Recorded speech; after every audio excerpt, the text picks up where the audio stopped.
everyone, and welcome to another episode of Wanna Be a String Music Major. The semester has ended and we are in our summer months, so unfortunately we may not have interviews with professors for the next couple of episodes, but we will still give you plenty of tips for those of you interested in the major. Today we'll be covering all sorts of dilemmas and questions you may have on auditions. We'll look at the major requirements for auditioning, view a mock audition, and give out lots of tips to help you prepare for it. Since I am a college student, I am very much familiar with the music audition process and have multiple first-hand experiences of good auditions and bad auditions. I will try to be as factual as possible, but I want to give you some first-hand tips to you as well. So if I'm speaking from experience rather than just stating facts, you'll see this disclaimer up here below. Alright, let's do it! In most music schools, the audition has 4 basic requirements that you will need to successfully complete.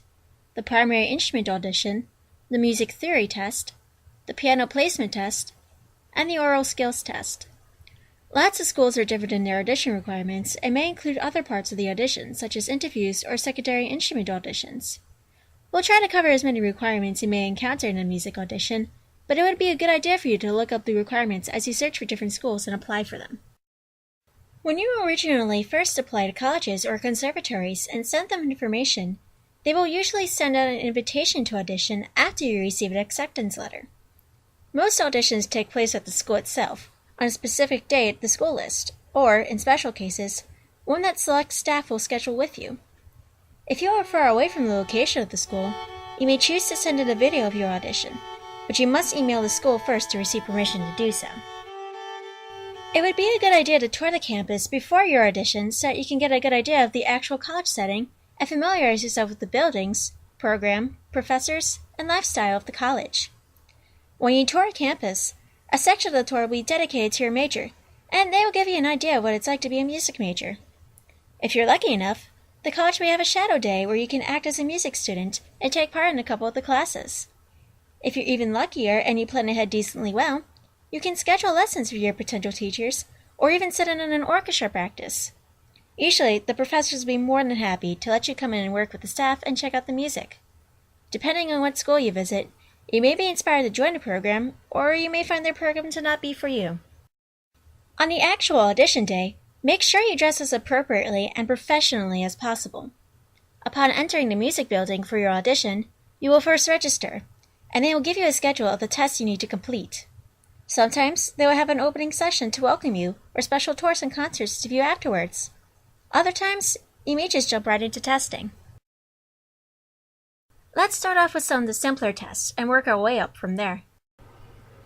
Now, the oral skills test is mainly to check your experience with sight singing and intonation. This test is significantly more important if you're auditioning to be a vocal major, but regardless of whether you are a vocal major or not, you will be required to take this test if it is offered. From what I've seen, the test is fairly simple and straightforward.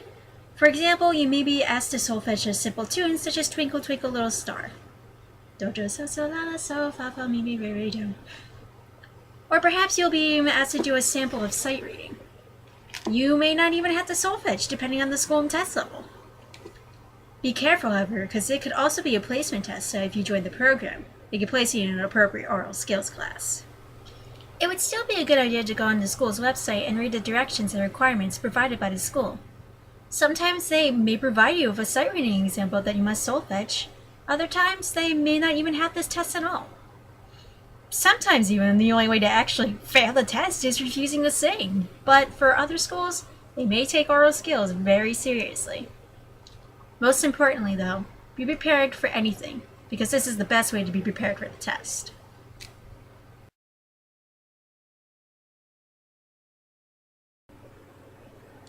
This test is normally referred to as a placement exam, simply because this test will determine the level of piano you will be placed into if you join the program. Usually, one professor works this test and will give you simple instructions. Alright, play a C major scale, play a C arpeggio, sight read from this piece here, or from all of them! Haha! Sometimes, if you feel you are skilled enough, you may choose a short piano piece that demonstrates your current level and play that for the professor, which will help determine your placement in the piano classes even more. Most of the time, if you mess up, it's not the end of the world. Especially since a lot of students entering this test may not have any experience with piano, so you won't be alone anyway. Heed my warning now. If you are tied with someone for acceptance in the music program, they may come back to tests like these and compare your scores with other applicants. So if you do well, you're more likely to keep your spot in the program if you have earned it. The best way to prepare for piano is to start taking private piano lessons along with your primary instrument lessons. What I did was that I started taking piano a year before I actually started college. I ended up being placed in the most basic piano class anyway. But as the college lessons went along, I found it was extremely easy for me to pick up on all the lessons, inside and even outside piano class. And all my piano midterms and finals have nearly perfect scores. Every bit of piano you learn will help you prepare for the audition and future classes in the long run. They are worth every penny and will even help you save time. There are some beginner piano method books you can purchase that can help you learn piano on your own, but I recommend taking lessons so you won't actually learn bad habits and you can stay on track with your learning.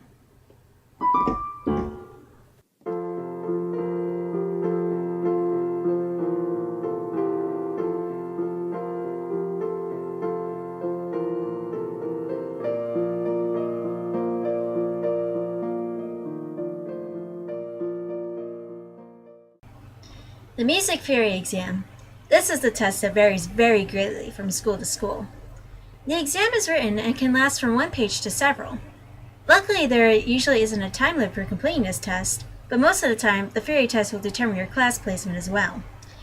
If you have taken at least one basic theory class in high school, you will probably be familiar with most of the items on the test. In my case, I had studied theory briefly on my own, jumped into an AP theory class my senior year, and then did my auditions when we were about halfway through the class. I found most of the tests to not be so stressful once the paper was in front of me. Once again, try to prepare yourself for the theory test as much as you can and at as high as a level as you can comfortably accomplish. This will also help you in the long run once you actually start taking theory classes. The more experience you grab beforehand, the better. The theory that is covered on this test can range from an extremely basic level, "What note is this?" to possibly a rather high college level. Transpose this piece in the C-sharp Locrian. Now, of course, this is another test where it's okay to get a few answers wrong, and the level of the test at the end will still vary. On my toughest theory test, it wasn't even necessary for me to transpose a few measures. Or at least not in C-sharp Locrian. But here are some of the parts that you could expect to appear on the test. Note identification, clef identification, key signatures, time signatures, rhythm identification, basic chords and progressions, triads, four-part writing, and non-chord tones. Once again, this test is to make sure that you know some basic music and to place you in a music theory class that suits your level. Still, try to get a good score. Sometimes, a few points can determine whether you earned a spot in the music program or not. And now for the main event, your instrumental audition. First of all, this is a good chance to see what it's like to work with the professors and how seriously they take you and their music program. This is an audition for them as well. It is the student that chooses the school after all. The main audition, without a doubt, has the most varied requirements from school to school. All of the requirements and recommendations on what to play are listed on each school's website, and they will usually specify when they want to hear for each instrument.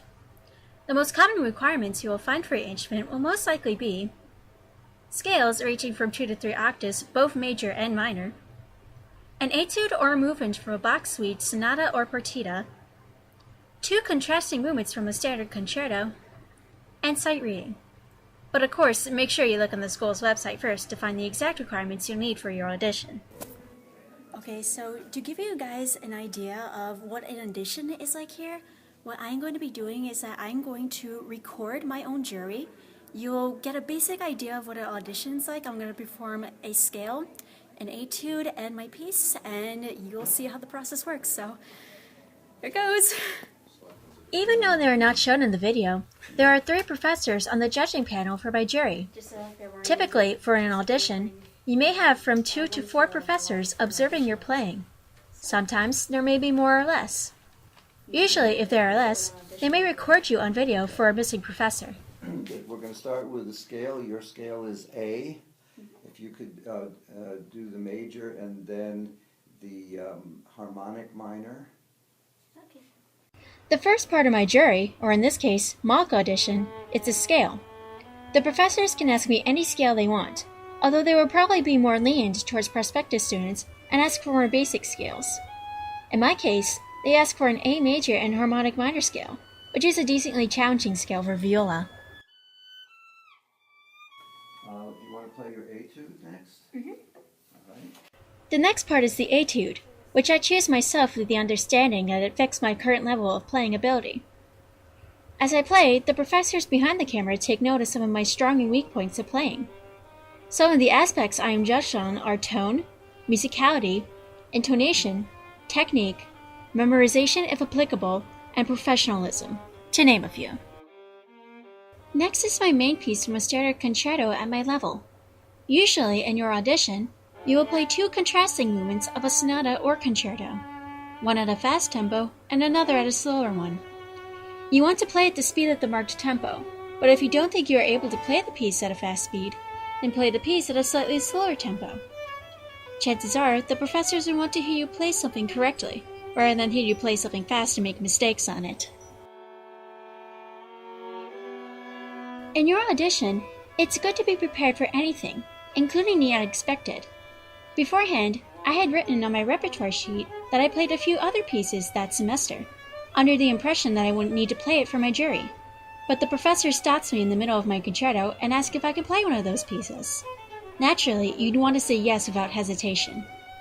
While this is a little unusual, a professor may do this to check your preparation, or perhaps to compare pieces to other students, both prospective and current. Do you have the Hummel as well? I do. So maybe we should hear the Hummel. Okay. This one is memorized. This piece that I played for my jury is memorized. In your audition, it looks highly impressive to come in and play a piece from memory. Some schools may require a piece from memory, others may not, but they will specify if they wish for a piece to be memorized for the performance. If you have a piece memorized and you feel confident that you could play it for an audition, then go for it.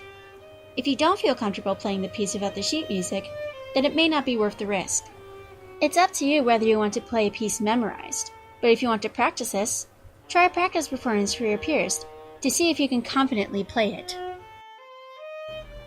When I did my audition, I had taken about 1.5 years of private lessons, perhaps 2 years. It's very hard to determine the minimum amount of lessons you need to have taken before you can consider auditioning for a music school, simply because every student is different in their abilities. Some students might have had years of lessons but may not be ready, while others may have only taken 1 year and have shown great improvement. If you are uncertain about your skill and are not sure if you can audition or not, talk to your music teacher and ask what they would recommend. If you are considering auditioning, you should start preparing right this second. Sign up immediately for lessons and ask your teacher what they can do specifically to prepare. You can even start emailing schools and professors for some suggestions. They would be more than happy to help you.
Now, of course, we all have our good days where we feel invincible on our instrument, and we have our days where we simply just can't play.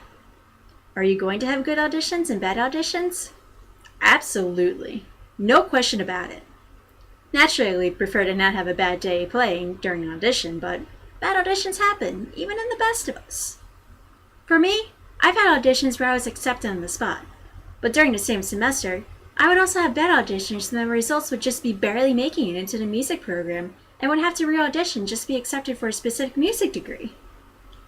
If this kind of thing happens to you once, don't sweat it. Sometimes off days just happen, which professors certainly understand. And sometimes the program may be harsh and not fit for your style of playing anyway. Of course, if bad auditions happen to you frequently, make sure you have a backup plan for your major, just in case music may not be your thing. Backup plans like these help you feel more secure about your future, just in case things don't pan out the way you hope they will. In my case, my backup plan was to be an English major, just in case I didn't think I would make it into music. Even right now, I'm pursuing 2 bachelor's degrees in music performance and music technology, plus learning a little music education on the side. Sounds very busy, but I do this just in case my future doesn't work out. This way, I have several backup plans to work with, just in case one should fail. Well, ladies and gentlemen, if there's one thing that I want you to learn from this video, is that you should aim to be as prepared as possible. I understand that secretly, we want to know the exact level of playing ability we're at so that we can know what school to go to and what our future would be like. But, fortunately, there's not much of a way to figure that out other than trial and error. There are plenty of music schools, however, at a high level, and plenty of other schools that are not at such a high level. But the best music school for you is the one that fits your level. My advice to you is to apply for a large variety of different schools, both high and low level. I'll audition in all of those places. Set big goals for yourself, but have backup plans, just in case. Sometimes you never know just what exactly you're capable of accomplishing until you give it a go. That just about covers it for this episode. Since you guys probably have plenty of questions for auditions, I encourage you to send me a message or comment below, and I'll be happy to help you out. Don't worry, no question is a stupid question. Next time, we'll be covering another important and uncertain part of the field of music: injuries.